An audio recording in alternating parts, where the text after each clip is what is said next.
శ్రీ గురుభ్యో నమః. నమో దేవ్యై మహాదేవ్యై శివాయై సతతం నమః. నమః ప్రకృత్యై భద్రాయై నియతా ప్రణతాస్మతాం. శృతిస్మృతిపురాణానాం ఆలయం కరుణాలయం నమామి భగవత్పాదం శంకరం లోకశంకరం. ఇదానీం వయం సర్వే త్రిసప్తతితమలహర్యాం ప్రవిశామః. ఇప్పుడు 73వ సౌందర్యలహరి శ్లోకంలో ప్రవేశిస్తున్నాం. ఈ శ్లోకంలో కూడా అమ్మవారి యొక్క వక్ష సౌందర్యాన్ని వర్ణిస్తున్నారు శంకరుల వారు.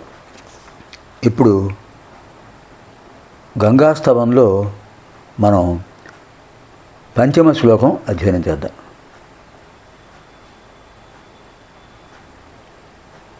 పతితోద్ధారిణి జాహ్నవి గంగే ఖండిత గిరివర మండిత భంగే భీష్మజనని హే మునివర కన్యే పతిత నివారిణి త్రిభువనధన్యే. హే జాహ్నవి, హే గంగే, హే భీష్మజనని, హే మునివర కన్యే, హే ఖండిత గిరివర మండిత భంగే పతిత నివారిణి త్రిభువనధన్యే. పతితోద్ధారిణి అన్ని సంబోధనలే. అది శంకర్ల వారి సాహిత్యం అంటే. పతితోద్ధారిణి పాపభంకిలమైన దోషంతో ఉన్నటువంటి వాళ్ళని ఉద్ధరిస్తారు గంగామాత. గంగాజలలవ కణికాపీత. ఒక్క బిందువు గంగాజలం తీసుకున్నా కూడా దోషాలు పోతాయి. జాహ్నవి జన్మమాముని యొక్క కర్ణంలోంచి ఆవిర్భవించారు. గంగే, ఓ గంగామాత, ఖండిత గిరివర మండిత భంగే, హిమవత్ శిఖరాలను ఛేదించుకుంటూ వచ్చేశారు. భీష్మజనని, కురు పితామహుడు భీష్ముల వారికి తల్లి. హే మునివర కన్యే, ముని యొక్క తల్లి, ముని సంకల్పం వల్ల వచ్చినవారు భాగీరథి. పతిత నివారిణి, పాప పంకిలమైన భావాలతో ఉన్న వాళ్ళ యొక్క పాపాలను పోగొట్టి వాళ్ళని పవిత్రం చేస్తావు తల్లి. త్రిభువన ధన్యే, ముల్లోకాలు స్వర్గమర్చ పాతాళాలను కూడా పవిత్రం చేస్తున్న ఓ గంగామాత నీకు నమస్కారం. పతితోద్ధారిణి జాహ్నవి గంగే ఖండిత గిరివర మండిత భంగే భీష్మజనని హే మునివర కన్యే పతిత నివారిణి త్రిభువన మధ్యే పతిత నివారిణి త్రిభువన ధన్యే. ఇదానీం త్రిసప్తతితమ లహరి, 73వ లహరి.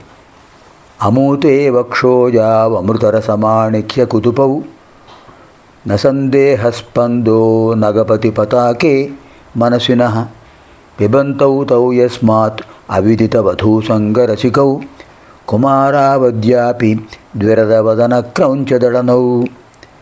నగపతి పతాకే, అద్భుతమైన సంబోధన. పర్వతరాజైన హిమవంతుడి యొక్క విజయధ్వజం నీవే తల్లి. యస్మాత్, ఏ కారణం వల్ల, తౌ నీ యొక్క వక్ష సౌభాగ్యం వక్షోజముల స్తన్యమును పిబంతౌ త్రాగుతున్నటువంటి ద్విరద వదన క్రౌంచదడన. ద్విరద వదన గజాననుడు, క్రౌంచదడన క్రౌంచ పర్వతాన్ని ఛేదించిన కుమారస్వామి.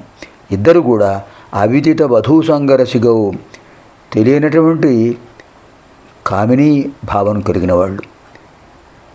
వాడు ఎప్పుడు బ్రహ్మచర్యంలోనే ఉంటారు.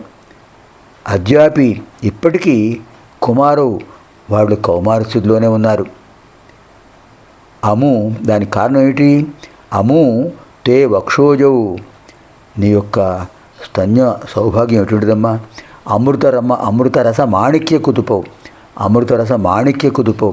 ఆ అమృతరసంతో నిండినటువంటి ఆ అద్భుతమైన నీ స్తన్యాన్ని స్వీకరించడం వల్ల వారిద్దరు కూడా అంత గొప్ప శక్తిని పొందారు. అటువంటి నీ యొక్క స్తన సౌభాగ్యం నహ, మా యొక్క మనసునందు సందేహస్పంద, ఎటువంటి సందేహాన్ని ఉంచకుండా పూర్తిగా సందేహాన్ని తొలగించి మమ్మల్ని రక్షించు తల్లి. నీ యొక్క స్తన సౌభాగ్యం మాకు అమృత రక్షణగా ఉండి అపమృత్యు దోషాలను తొలగించుగాక.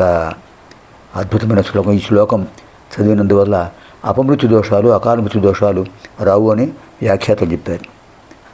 నగరాజైన హేమంతుడి యొక్క విజయధ్వజమైన ఓ తల్లి, నీ యొక్క స్తన్యాన్ని స్వీకరించడంలో ఆ కుమారస్వామి గణపతి కూడా గొప్ప శక్తిని పొందారు. ఇప్పటికీ వాళ్ళు బాల్యదశలోనే ఉన్నారు, కౌమారస్థితిలోనే ఉన్నారు. అటువంటి నీ స్తన సౌభాగ్యం మమ్మల్ని రక్షించారమ్మా. అమూతే వక్షోజావమృతరసమాణిక్య కుదుపౌ నసందేహస్పందో నగపతి పతాకే మనసినః పిబంతౌ తౌ యస్మాత్ అవిదితవధూసంగరసికౌ కుమారావద్యాపి ద్విరదవదనక్రౌంచదళనౌ. సర్వేభ్యః పార్వతీదేవ్యాः దివ్యానుగ్రహప్రాప్తిరస్తు. స్వస్తి.